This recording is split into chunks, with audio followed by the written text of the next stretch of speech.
My plan for my life was to marry my high school sweetheart, have a bunch of kids, following Jesus, and I didn't plan to do it anywhere other than rural Indiana.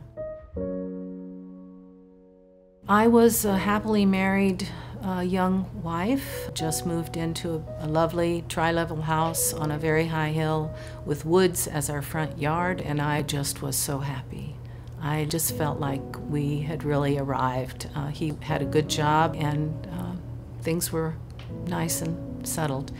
And then a fellow engineer invited him to a conference where Campus Crusade was teaching people to share their faith, and my husband came home changed.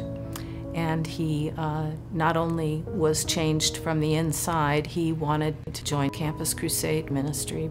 I can't say that I felt terribly called myself, but my husband believed he was called, and I've always loved Jesus since I was a young child. It wasn't a new thing to me to honor Christ with our lives, though I had never thought of doing full-time ministry. But when we came on staff, Campus Crusade saw me as a real person who had gifts, and that was a gift to me.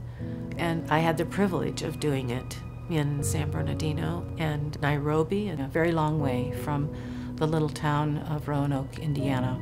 It's been God's plan has been much better than my plan, much richer.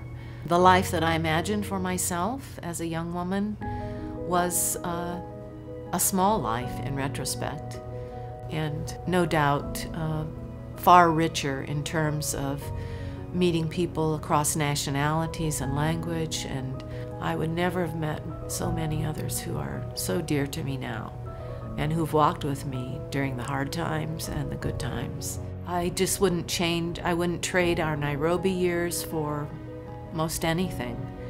So I feel far richer for having followed my husband, who was following Christ. It's been such a rich life. And God has carried me and met me, and I'm grateful.